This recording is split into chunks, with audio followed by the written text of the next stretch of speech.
बड़ी बात आपने कह दी जी भट्टी साहब।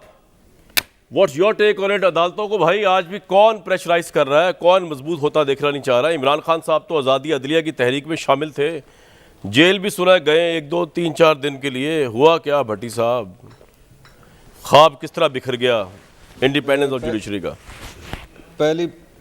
पहली बात तो ये है कि 2 3 4 दिनों के लिए नहीं, वो मुकम्मल और 8 दिनों के लिए जेल गए थे।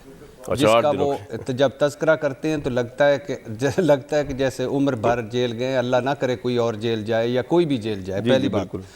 दूसरी बात यह है कि मुझे अपनी अदलिया से का एहतराम है, मैं अपनी अदलिया के साथ हूँ, लेकिन बड़ा दुख होता है जब दोहरा निज़ाम होता है, दोहरा निज़ाम।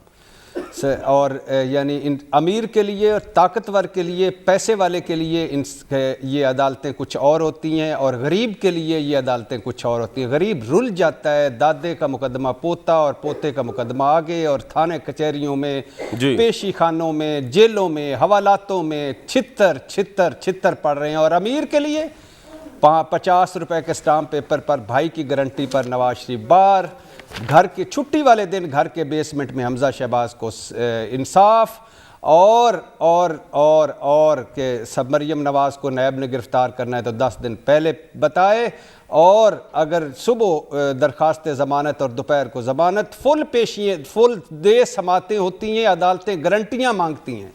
और ये जो सुप्रीम कोर्ट बार ने तकरीब रचाई थी जिसमें आसमा जहांगीर अल्लाह उनकी मग़फ़िरत करे, बख्शिश फरमाए,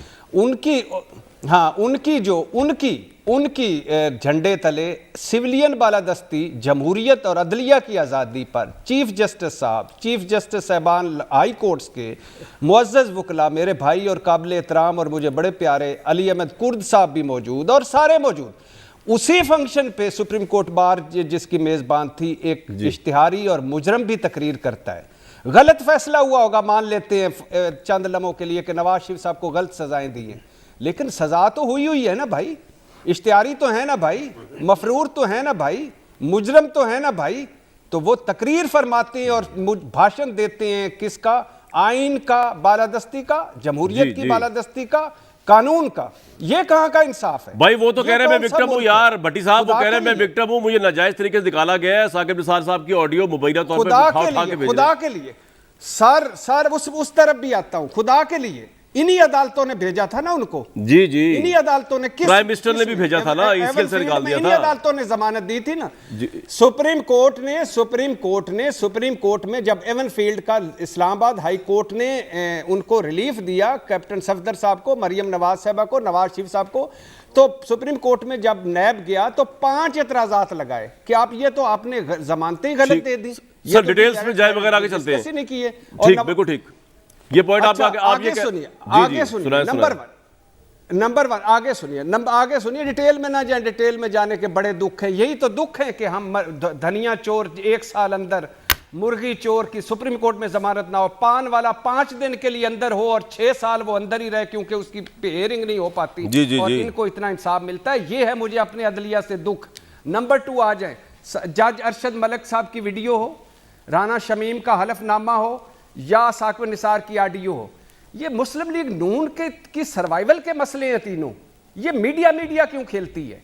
ये क्यों नहीं जाती ये तीनों चीजें उठा के सुप्रीम कोर्ट में जाए? और ये अदलिया का साख का मामला है, क्यों नहीं चीफ जस्टिस साहब आज खुद नोटिस लेते? और बिल्कुल ये आपने सही बात कर दी बनाते। और सर ये आपका पॉइंट आ गया, ये आपने लोहा पढ़ दिया अदालत। दो जुमले 2-4 जुमले मेहरबानी होगी। आप मुझे पता है आप मुझसे उतनी मोहब्बत नहीं करते जितनी साहब से करते हैं, और करनी भी चाहिए उनसे ज्यादा, लेकिन 2-4 जुमले प्लीज।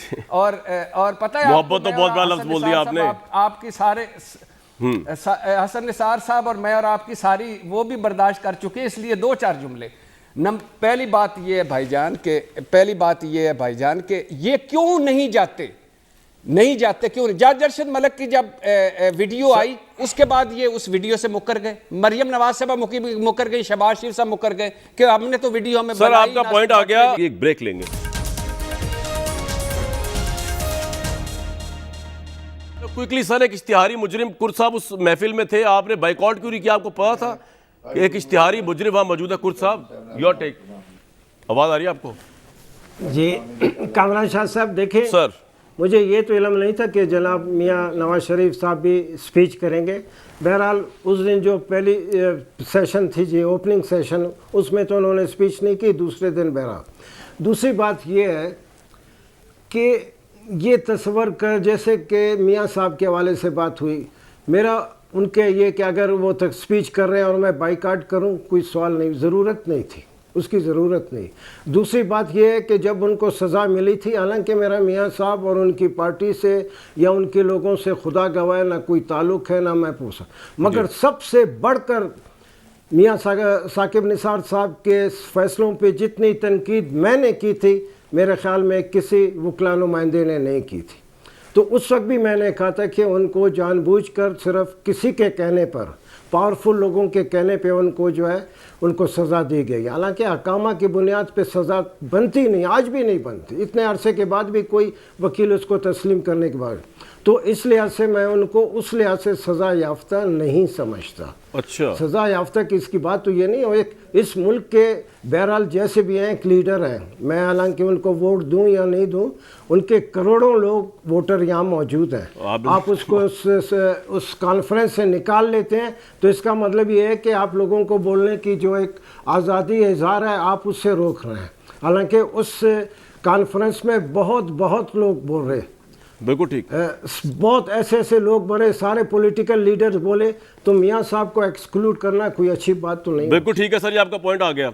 जनरल साहब, ये बार बार इस्लामाबाद हाई कोर्ट ने फिर क्यों कहा था कि आप जब आप इश्तिहारी होते हैं, मफरूर होते हैं, आपको बोलने का हक हासिल नहीं, आप वापस आए, केस को फेस करें फिर बोलें।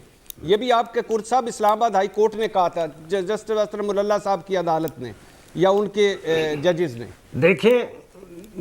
देखें जज साहब जो कहते हैं तो ये नहीं है कि वो भी फरिश्ते हैं, ज़रूरी नहीं है उनका हर फैसला, उनका हर कही हुई बात सही हो। सर पॉइंट आ गया आपका। जनरल साहब, बार बार सारी उम्र पावरफुल लोगों के कहने पर ये जो अदलिया के मुतालिक बात आ रही है, अदलिया के अपने ऊपर भी बात आ रही है, आप किस तरह देखते हैं सर? किसको जिम्मेदार समझते हैं इन तमाम चीजों का? बिस्मिल्लाहिर्रहमानिर्रहीम। जनाब, देखिए, चूरन बेचने के लिए पावरफुल कहना बड़ा जरूरी है, क्योंकि इससे चूरन बिकता है।